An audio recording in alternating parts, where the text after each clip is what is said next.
having me here. GFT is a global systems integrator management consulting company with 12,000 people spread over 20 countries. So we've been around for about 35 years. So as we started working with the Engine folks, it became clear that their technology was super sophisticated and exactly kind of in our wheelhouse. We're all about cloud first, microservices, extensibility. But what was new was blending our skills in large scale integration and platform modernization with sort of this next gen set of capabilities. So for us, it was a little bit like falling off a log, if you will, but exciting because of both of the speed that the customer wanted to move at, the technology that we brought to the table, and the ability for us to kind of blend our multi-team, multi-region approach to make it happen. So it was a little bit of kind of what we do, but I think all the stars aligned to make it something profound and special and really, really fun and exciting for us.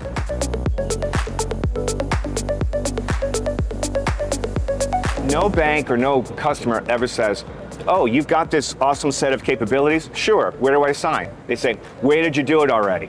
Prove it to me.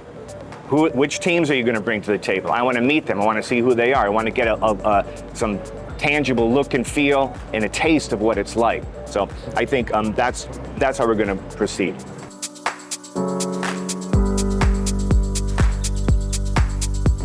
Well, the sky's the limit. I mean, again, we're hoping to, and we've got a couple of prospects already that we're looking at to understand how do we get the message across, right? And again, you get that first one in, as we did in Romania, we'll do another one here, another one there, and then over time, it becomes a snowball. So where it's coming from here, I guess it's, God only knows, but I think, as we said earlier, the neobanks that investors want to start up, check. A big bank who wants to start another sort of sister or spin-off, got that. Credit unions, why not? And even some of the how do you get unbanked or underbanked people in the mix as well?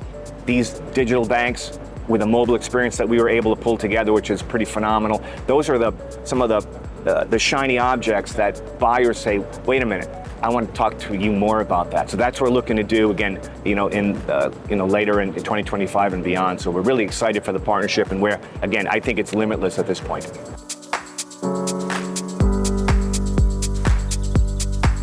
One of the things, the proof is in the pudding. And if you look at Starling Bank's performance and operating metrics, we have very, very high customer satisfaction ratings and very, very low cost to serve, and we've never had an outage. That is the advantage, and that's enabled by running the bank on a single cloud-native platform. It is transformational, and I think those outcomes are exactly what American banks want and what banks the world over want to achieve.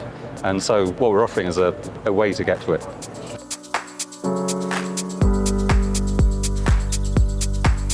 Message tends to resonate with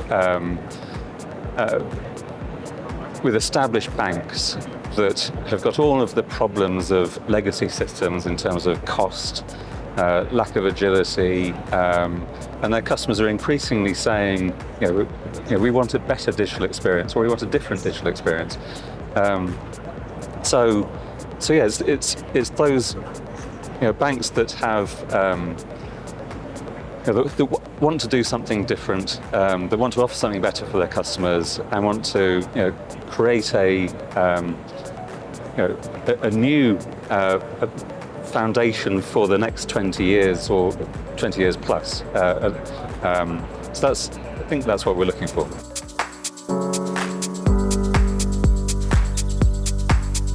We're going to be very sensible about this because it's critical in banking to deliver,